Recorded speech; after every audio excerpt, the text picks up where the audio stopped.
নমস্কার বন্ধুরা, সবাই কেমন আছো? আশা করছি তোমরা খুব ভালো আছো। তো আজ হচ্ছে মঙ্গলবার, তোমাদের সামনে আরেকটা নতুন ব্লগ নিয়ে চলে এসেছি। তো সকাল সকাল দেখো আজকে দুধ গরম করতে দিয়েছি। পরিধির সকালে ব্রেকফাস্টে আজকে ওকে দুধ বিস্কিটই খাওয়াবো। ও এমনিতেও সকালে ঘুম থেকে ওঠার পর একদমই কিছু খেতে চায় না।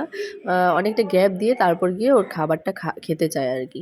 তো আমি এখানে দেখো কতগুলো জামা কাপড় হয়েছে, 2-3 দিনের জামা কাপড় একসাথে করে এখন আমি ধুতে দিয়ে দেবো। আর এখানে হচ্ছে আমি মানে রান্না বসিয়েছি। রান্না বলতে এখন দুধ গরমটা হবে, আর কি রান্না হবে না হবে এগুলো সব এখানে দেখো সবাই মিলে আলোচনা হচ্ছে। পরিধি এখনও ঘুমোচ্ছে। আমাদের আবার একটা কলকাতা যাওয়ার মানে ঘুরতে যাওয়ার একটা প্ল্যানিং হচ্ছে। তো যদি যাই অবশ্যই তোমাদেরকে জানাবো সেটা। তো আজকে আরেকটা জিনিস হয়েছে, সেটা হচ্ছে আমাদের যে মানে এই অ্যাকোয়াগার্ডটা, সেই অ্যাকোয়াগার্ডের যে ফিল্টারটা আছে ভেতরে, সেই ফিল্টারটা একটু চেঞ্জ করতে হবে। তো আমরা অনলাইন থেকে ভাবছি অর্ডার করব ফিল্টারটা, কিন্তু সেটা কীরকম হবে বা কী সাইজ বা এরকম কোনো ব্যাপার আছে কি না, কীরকম দেখতে। সেই জন্য পরিধির বাবা হচ্ছে অ্যাকোয়াগার্ডটাকে খুললো, খুলে এখন ভেতর থেকে ফিল্টারটা বার করে আর কি দেখবে একটু কেমন ফিল্টার। ওই রকমই আবার আনতে হবে যেহেতু। তো সেই কারণে যেহেতু খুলেছে তখন বলছে কিনা যে একটু পরিষ্কার টরিষ্কার করে দিই। ওর বাবা তো আবার এগুলোর দিকে খুব মানে যতদিন বাড়িতে থাকে ততদিন মানে ঘরের কোনা কোনা এদিক ওদিক কোথায় কি পরিষ্কার করা যায় এগুলোর উপরও ধ্যান দেয়। দেখেছো আমাদের ঘর থেকে একটা ইঁদুর বেরোলো, কিন্তু নেংটি ইঁদুর। এই একটা ইঁদুর খুব জ্বালাতন করছে, মাঝে মাঝেই দেখা দিচ্ছে কিন্তু কিছুতেই আর কি ধরা যাচ্ছে না, খুঁজেও পাওয়া যাচ্ছে না। কিন্তু ভয়ে ভয়ে আছি এটা আবার জামা কাপড় না কেটে দেয়। তো পরিধি ঘুম থেকে উঠেছে এখন। কিন্তু ওঠার পর ওর যা বায়না, ব্রাশ করবে না, খাবে না, কিচ্ছু করতে চায় না, জানো তো। এদিকে দুনিয়ার কাজ পড়ে থাকে, সকালেই তো একটু সবার বাড়িতেই প্রেশার পড়ে যায়, সকালেই একটু কাজের চাপ থাকে, তারপর তো সারাদিন সেরকম কোনো কাজ নেই, হালকা হালকা কাজ। তো এখন ওকে ব্রাশ করাতে হবে, খাওয়াতে হবে। আর এদিকে হচ্ছে আমাদের সকালের খাবারও রেডি করতে হবে। তো সকালে আজকে ভাবছি আমরা একটু গোলা রুটি বানাবো, কারণ কালকের রাতের সেই মাংস কিছুটা ভাতও রয়ে গেছে, তো সব মিক্সড করে সকালে খাওয়াটা হবে, তারপরে একেবারে দুপুরে রান্নাবান্না সব করা হবে। কারণ ওইগুলো তো শীতকাল তো, ওগুলো গরম টরম করে একটু খাবো, কারণ ওগুলো তো আর নষ্ট করা যায় না খাবার। এমনিতেই আমরা অতটা খাবার নষ্টও করি না। তো দেখো আমি গোলা রুটি বানাচ্ছি। খুবই ভালো লাগে গোলা রুটিটা খেতে। এটার মধ্যে একটু নুন চিনি দিয়ে দিই, তো তখন এমনি এমনিও খাওয়া যায়, ভালো লাগে। কিন্তু আজকে ঝোলা গুড় এনেছে, মানে ঝোলা গুড় তো না, ওটা কি তেল গুড় বলে নাকি, সেই তেল গুড়টা এনেছে।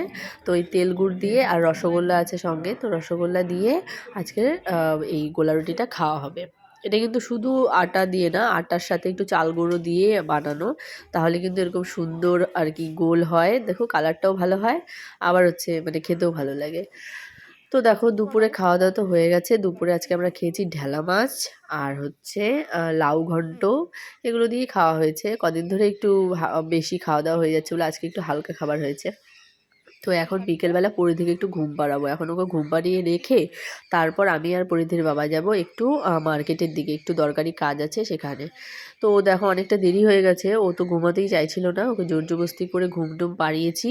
তো এখন আমি একটু রেডি হয়ে নিচ্ছি। পরিধির বাবা আবার ওর ঠাম্মি দাদুকে নিয়ে গেছে ব্যাংকে, ওনাদেরকে ব্যাংক থেকে নিয়ে আসবে, এসে বাড়িতে রেখে তারপর আবার আমাকে নিয়ে যাবে। তো আমাকে বলে গেছে যে আমি আস্তে আস্তে তুমি রেডি হয়ে থেকো, সব কাগজপত্র রেডি করে রেখো।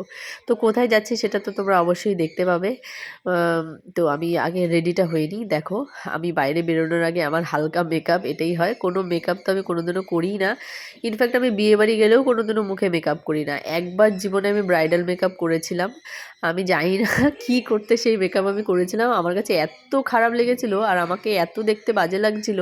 আমার মনে হয় আমাকে নরমালি দেখতে মানে যেমন লাগে তার থেকে অনেক বাজে লাগছিল। তো সেই কারণে আমি আর মেকআপ করি না। আমি কোথাও গেলে পরে এইরকম সিম্পল নর্মাল সাজি। তো তোমরা কমেন্ট করে জানাও আমাকে কেমন লাগছে। তো চলো আমি কাগজপত্রগুলো রেডি করে নিই আগে। কিন্তু আমি কাগজপত্র রেডি করে প্রায় 2 ঘন্টা ধরে ওয়েট করেছি। তারপর মাঝে একটু রিল টিল বানালাম। তারপর অনেকক্ষণ পরে পরিধির বাবা এসছে আমাকে নিতে। তো এখন আমরা মানে চলে এসেছি অনলি প্রফিট, তোমরা দেখতেই পাচ্ছ, একটা মিউচুয়াল ফান্ডের অফিসে। এখানে আমরা কয়েকটা একটু ফান্ড করব, মানে বোঝো না, একটু টাকা পয়সা জমাতে হবে, একটু সেভিং করতে হবে। কদিন পরে পরিধির বাবা ভলেন্টিয়ার রিটায়ারমেন্ট নিয়ে চলে আসবে, তারপর তো আমাদের খেতে হবে না। তো সেই কারণে এগুলো ভাবনা চিন্তা করে আজকে গেলাম। পরিধির নামেও সেরকমভাবে কিছু করা টরা হয়নি টাকা পয়সা রাখার জন্য। তো টুকটাক যাই হোক যেটা হয় আর কি সংসারে, গরিব মানুষের মানে প্ল্যানিং। তো সেই রকম করে এখন আমরা এসেছি একটা ফাস্টফুডের দোকানে। রাস্তার ধারে এই ফাস্টফুডের দোকানটা, তোমরা যারা চেনো তারা তো জানো, মগজাস্ত্র রেস্টুরেন্টের গেটের উল্টো পাশে একটা ফুটপাতের একটা আছে, যেখানটায় প্রচণ্ড ভিড় হয় আর সব সময় গরম ঠান্ডা সব সময় ভিড় হয়। তো আমরা অনেকক্ষণ দাঁড়িয়েছিলাম, মানে আমাদের লাইনই আসছিল না। আমরা আলুর পরোটা খাবো, কিন্তু অনেকক্ষণ দাঁড়ানোর পর আমাদের আলুর পরোটা দিয়েছে। তো পরিধি কিন্তু রাস্তার খাবার অতটা খায় না, কারণ ও ঝাল খাবার খেতে পারে না।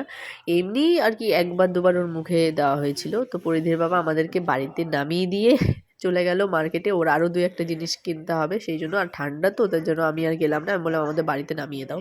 তো আমাদেরকে বাড়িতে নামিয়ে দিয়ে ও চলে গেল। তো এখন রাত্রেবেলা আর সেরকম রান্নাবান্না নেই, আমাদের আজকে রান্না হয়ে গেছে। তো আজকের এই ছোট ব্লগটা তোমাদের কেমন লাগলো তোমরা অবশ্যই জানিও। ভিডিওটা এখানেই শেষ করব। এখন আমি একটু পরিধিকে পড়াতে বসবো। তো সবাই ভালো থেকো, সুস্থ থেকো। সবাইকে জানাই শুভরাত্রি।